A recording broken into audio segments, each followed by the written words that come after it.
teman-teman, pernah gak sih kalian itu ngeliat satu isu di media sosial, lalu tiba-tiba semua orang itu punya pendapatnya masing-masing terhadap isu tersebut? Nah, itu yang dinamakan opini publik, dan yang kali ini juga bakal aku bahas. Jadi, opini publik itu adalah pendapat masyarakat mengenai suatu masalah yang menyangkut kepentingan umum. Tapi biasanya ya, opini publik itu nggak muncul gitu aja nih teman-teman. Ada proses pembentukannya. Kalau menurut Catlip and Center, proses pembentukan opini publik itu dimulai dari adanya masalah, lalu masyarakat itu memberikan perhatian, kemudian muncul diskusi hingga akhirnya terbentuk pendapat bersama terhadap isu tersebut. Selain itu, Erikson, Lundberg, and Teddy juga menjelaskan bahwa opini publik itu terbentuk melalui proses pengaruh lingkungan, pengalaman pribadi, media massa, dan interaksi sosial. Jadi, pendapat seseorang itu bisa dipengaruhi oleh berita yang dilihat, lingkungan pertemanan, bahkan tren di media sosial. Nah, setelah opini terbentuk, muncullah berbagai jenis opini publik. Yang pertama ada opini pribadi, yaitu pendapat asli seseorang tentang suatu masalah sosial.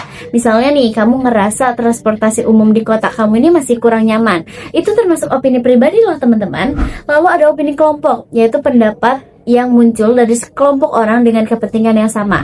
Contohnya nih, komunitas mahasiswa yang sepakat meminta fasilitas kampus untuk diperbaiki. Selanjutnya ada opini mayoritas dan opini minoritas. Opini mayoritas itu pendapat yang didukung oleh sebagian besar masyarakat, sedangkan opini minoritas adalah kebalikannya. Ada juga yang disebut opini umum. Ini tuh terjadi ketika hampir semua orang itu memiliki pandangan yang sama terhadap suatu masalah. Misalnya nih, semua orang itu setuju kalau misalkan korupsi itu adalah tindakan yang merugikan masyarakat. Nah, yang paling menarik adalah opini massa. Opini ini tuh bisa berkembang menjadi tindakan yang nyata, bahkan kadang itu bersifat destruktif.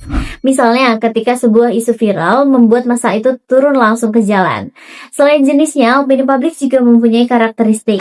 Opini publik biasanya muncul berdasarkan fakta, menjadi reaksi terhadap isu masalah, dan membuka kemungkinan adanya tanggapan atau kontra opini dari masyarakat lain. Tapi ternyata tidak semua opini publik itu murni. Ada juga opini yang sengaja dibentuk atau diarahkan seperti manipulate public opinion atau opini yang dimanipulasi. Terus juga ada planned public opinion, yaitu opini yang direncanakan, dan program public opinion, yaitu opini yang diprogramkan.